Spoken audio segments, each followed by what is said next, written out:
Doctor निधीने आपल्या नवऱ्याला doctor अभयला phone लावला आणि म्हणाली, जेवण करून झालं असेल तर पटकन हॉस्पिटलमध्ये ये.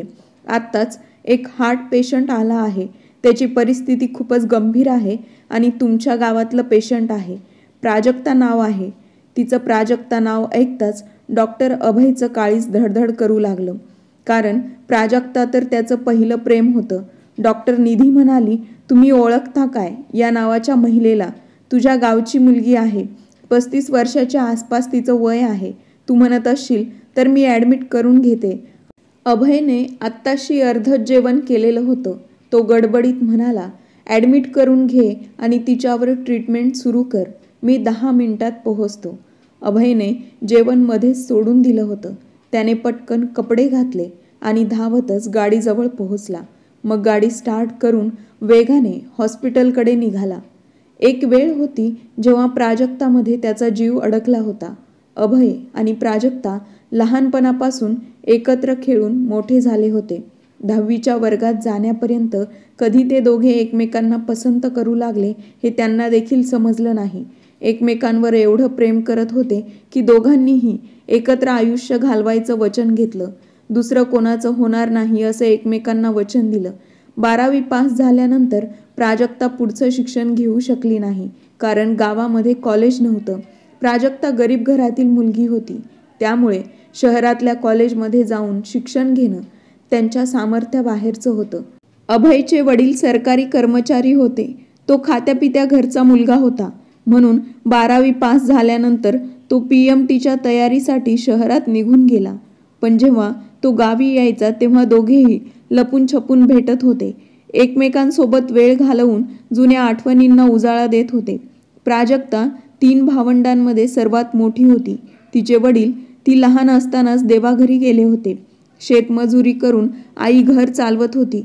12वी पर्यंत शिक्षण घेतल्यानंतर प्राजक्ता गावातल्या महिलांचे कपडे शिवून आईला मदत करत होती, जेणेकरून तिची छोटी भावंडं शिकू शकतील.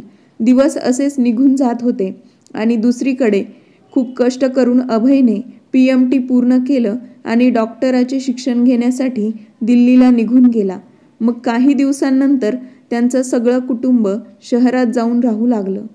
तो दिल्लीला जाण्याआधी प्राजक्ताला भेटून म्हणाला होता, तू माझी वाट बघ. मी डॉक्टर झालो की तुला माझी बायको बनवून माझ्याबरोबर घेऊन जाईन. अभय म्हणजे प्राजक्ताची आशा होती. प्राजक्ताचा प्रत्येक विचार, प्रत्येक स्वप्न अभयच्या आठवणीने सुरू होत होतं आणि त्याच्यावरच संपत होतं. पण दिल्लीला गेल्यानंतर तो परत आलाच नाही. दिल्लीमध्ये अभयची ओळख निधीशी झाली. ती सुद्धा अभयप्रमाणे MBBS करत होती. ती खूप श्रीमंत घराण्यातली होती. तिचे वडील देखील डॉक्टर होते आणि त्यांचं स्वतःचं हॉस्पिटल होतं. ती आपल्या वडिलांची एकुलती एक मुलगी असल्यामुळे वडिलांनंतर सगळी संपत्ती निधीची होणार होती. निधी म्हणजे सोन्याचं अंड देणारी कोंबडी होती. श्रीमंत तर होतीच, पण त्याचबरोबर खूप सुंदर देखील होती. गावातील उंच, भरदार आणि दिसायला सुंदर असणारा अभय तिच्या मनात भरला. ती हळूहळू अभयच्या जवळ जाण्याचा प्रयत्न करू लागली. अभय देखील तिच्या सुंदरतेच्या मोहात अडकला. अभयच्या मनात लोभ आला होता, कारण डॉक्टर झाल्यावर त्याचं आयुष्य पूर्णपणे सेट होणार होतं. निधीच्या वडिलांना करोडो रुपयांचं हॉस्पिटल लग्नानंतर अभयचंच होणार होतं. अभय गरीब प्राजक्ताच्या प्रेमाला विसरला होता.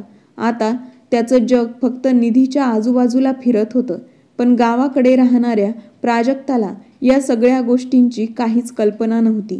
ती दिवसेंदिवस वाट पाहत होती. हळूहळू 5 वर्ष निघून गेली, पण अभय परत आला नाही. अजून 2 वर्ष गेली आणि एक दिवस प्राजक्ताला समजलं की अभयने एका डॉक्टर मुलीशी लग्न केलं आहे आणि आपला संसार बसवला आहे. त्या दिवशी प्राजक्ता खूप रडली होती.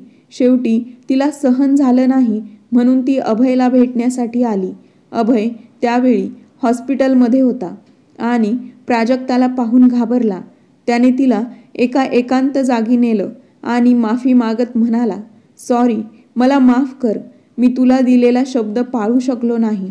तेव्हा उदास मनाने प्राजक्ता म्हणाली, पण मी दिलेला शब्द पाळणार. आयुष्यभर फक्त तुझीच होऊन जगण्याचं वचन दिलं होतं ना. मी तर तुझी होऊ शकले नाही, पण माझ्या आयुष्यात आता दुसरं कोणीच येणार नाही. तो आश्चर्यचकित होऊन तिच्याकडे पाहत म्हणाला, तू वेडी झाली आहेस का? डोंगरा एवढं मोठं आयुष्य तू एकटी कसं काढणार? प्राजक्ता अभयकडे पाहून म्हणाली, आमच्यासारख्या गरिबांची खूप मोठी स्वप्न नसतात. सकाळ संध्याकाळ 2 घास खायला मिळाले की रात्री चांगली झोप लागते. असंच एक एक रात्र घालवत आयुष्यही निघून जाईल. अभय म्हणाला, एकटी राहून मला आयुष्यभर शिक्षा देणार आहेस का? तो तिला रागीट नजरेने पाहू लागला. प्राजक्ता शांतपणे म्हणाली, मी काहीही करीन, पण तू तुझ्या मनाला लावून घेऊ नकोस. तू कष्ट करून डॉक्टर झाला आहेस. तुझी लाईफ पार्टनर देखील डॉक्टर असायलाच हवी होती. मला तुझ्याबद्दल कोणतीच तक्रार नाही. आणि तसंही आमच्यासारख्या गरिबांचं नशीब नसतं ते तर तू उगाचच खोटी स्वप्न दाखवली होतीस. ती परत जायला लागली. तुझ्यासाठी मी एक चांगला मुलगा बघेन. तुझ्या लग्नासाठी जेवढा खर्च येईल तेवढा मी करेन. पण प्लीज तू लवकर लग्न कर. शेवटचं जाता जाता ती मागे वळून म्हणाली, असा विचारसुद्धा करू नकोस. या हृदयात तुला जागा दिली होती आणि आता या हृदयात दुसरा कोणीतरी येऊन त्याला घाण करू शकत नाही. तू टाइमपास केला होता, पण प्राजक्ताने खरं प्रेम केलं होतं आणि करत राहील. Good bye. प्राजक्ता परत गेली होती, पण अभयच्या मनावर एक ओझं ठेवून गेली होती. तिला शेवटचं भेटून 10 वर्ष झाली होती, तरी देखील मनावरचं ओझं कमी झालं नव्हतं. तो जेव्हा एकटा असायचा तेव्हा ती हवेचा झोका होऊन त्याच्या विचारांमध्ये यायची आणि मग भरलेल्या डोळ्यांनी त्याला विचारायची, ऐकलं का? मी आजसुद्धा तुझी वाट पाहत आहे. तू येणार का? तो कधीच आपल्या वाडवडिलांच्या गावी परत गेला नव्हता, पण गावातल्या सगळ्या बातम्या त्याला माहीत होत्या. त्याला ठाऊक होतं, प्राजक्ताने आपल्या लहान बहिणीचं आणि भावाचं लग्न केलं आहे, पण ती स्वतः अजूनही कुमारी आहे. आणि आता प्राजक्ताला भेटायचं हे ऐकूनच त्याचं मन घाबरलं होतं. स्वतःबद्दल घृणा वाटू लागली होती. त्याचं हृदय जोरजोरात धडधडत होतं. विचित्र गोष्ट म्हणजे तो हृदयाचा डॉक्टर होता, पण एका कोमल हृदयाला तोडण्याचं पाप त्याच्या डोक्यावर होतं. त्याला प्राजक्तापासून कायमचं दूर राहायचं होतं. पण अचानक ती हृदयविकाराची पेशंट म्हणून त्याच्याच हॉस्पिटलमध्ये आली होती. अभय वेगाने गाडी चालवत हॉस्पिटलमध्ये पोहोचला. डॉक्टर निधी त्याला रिसेप्शनवरच भेटली. तिने अभयला पाहताच सांगितलं, तिला ॲडमिट केलं आहे. डॉक्टर कला तिला चेक करत आहेत. तिची परिस्थिती खूपच नाजूक आहे. एका पाठोपाठ 2 अटॅक आले आहेत.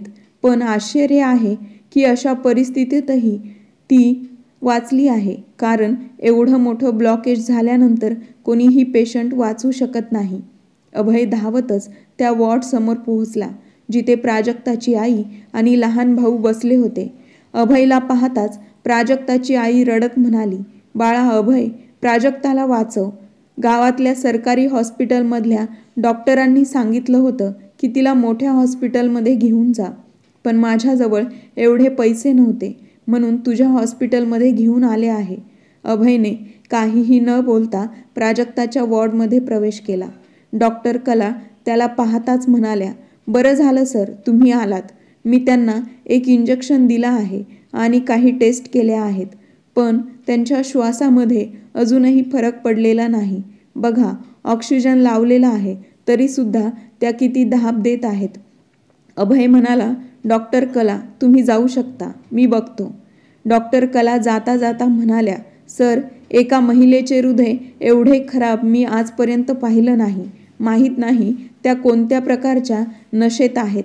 अभयला माहीत होतं प्राजक्ता कोणत्या नशेत आहे. ती प्रेमाच्या नशेत होती आणि त्याच नशेमुळे तिचं हृदय अशा अवस्थेत पोहोचलं होतं. डॉक्टर कला गेल्यानंतर अभयने प्राजक्ताला निरखून पाहिलं. तिचे डोळे बंद होते आणि ती थांबून थांबून झटक्याने श्वास घेत होती. अभयने तिला व्हेंटिलेटरवर ठेवलं, म्हणजे श्वास घ्यायला ती मशीन मदत करेल. अचानक प्राजक्ताने डोळे उघडले आणि जेव्हा तिची नजर अभयवर पडली तेव्हा हळूहळू तिचा श्वास सामान्य होऊ लागला. काही वेळात तिचा श्वास पूर्णपणे नॉर्मल झाला. कळत नव्हतं हा व्हेंटिलेटर मशीनचा चमत्कार होता की अभयला पाहून घडलेला चमत्कार. जेव्हा अभय आणि प्राजक्ताची नजरानजर झाली तेव्हा अभयने नजर चुकवली. प्राजक्ताने त्याला हाताने जवळ बोलावलं आणि तोंडावरचा मास्क काढायला सांगितला. अभय म्हणाला, आत्ताच नको मास्क, तसाच राहू दे. पण प्राजक्ता स्वतःच मास्क बाजूला करण्याचा प्रयत्न करू लागली. तेव्हा शेवटी अभयला तिचा ऑक्सिजन मास्क काढावा लागला. तो म्हणाला, कृपया व्यवस्थित उपचार करू दे.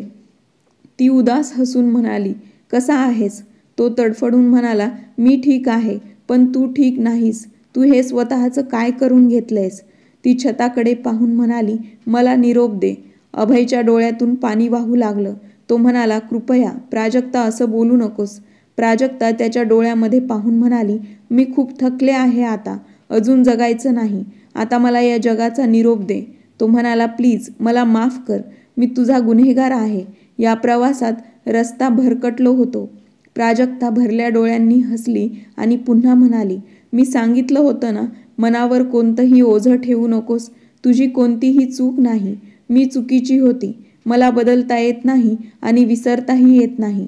अभय म्हणाला, नाही, तू चुकीची नाहीस. मीच विश्वासघाती आहे.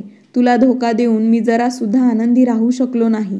नेहमी वाटतं हृदयावर एक मोठा दगड ठेवला आहे आणि तो माझा जीव घेत आहे. हृदयाचा डॉक्टर असून देखील मी हा भार कमी करू शकलो नाही. आज मला जाणीव झाली आहे की जगण्यासाठी फक्त पैसाच नाही, समाधान पण हवं आहे. आणि माझ्या या हृदयाला समाधान कधीच मिळालं नाही. प्राजक्ताने हाताच्या इशाऱ्याने त्याला जवळ बोलावलं. मग त्याचा हात पकडून म्हणाली, देव साक्षी आहे, मी तुला कधीच श्राप दिला नाही. तू मला भेटला नाहीस हे माझं नशीब होतं. मी देवाला नेहमी एकच मागितलं की तुला खुश ठेव. पण तुझ्यासाठी प्रार्थना करण्यासाठी आता माझे श्वास कमी पडू लागले आहेत. आता मला जायला हवं. तू मला निरोप दे. कदाचित तुला पाहण्यासाठी माझा जीव अडकला होता. एवढं म्हणताच पुन्हा तिचा श्वास जोरजोरात वाढू लागला. अभयने पटकन तिला पुन्हा व्हेंटिलेटर लावला. खूप प्रयत्न केल्यानंतर तिचा श्वास पुन्हा सामान्य होऊ लागला. मग प्राजक्ताच्या खूप साऱ्या टेस्ट केल्या. खूप ठिकाणी ब्लॉकेज होते. 95% जास्त ब्लॉकेज होते. अभयने स्टंट लावण्याऐवजी प्राजक्ताच्या हृदयाची बायपास सर्जरी करणे योग्य समजले. अभय स्वतः एक अनुभवी हृदय सर्जन होता. तरीसुद्धा प्राजक्ताच्या हृदयाच्या ऑपरेशनसाठी त्याने एक अत्यंत अनुभवी सर्जनला बोलावले होते, कारण तो स्वतः हे ऑपरेशन करू शकत नव्हता. 2 दिवसांनी सर्जरी ठरवली गेली होती आणि त्या दरम्यान प्राजक्ताला औषधे दिली जात होती. हळूहळू तिच्या स्थितीत सुधारणा होत होती. एक रात्री ती व्हेंटिलेटरवर गाढ झोपेत होती. त्यावेळी अभय तिच्या तपासणीच्या रिपोर्टवर लक्ष देत होता. अचानक प्राजक्ताच्या श्वासांची गती कमी होऊ लागली. अभय तातडीने तिच्याकडे धावला आणि ऑक्सिजन सप्लाय तसेच मॉनिटरिंग मशीन तपासायला लागला.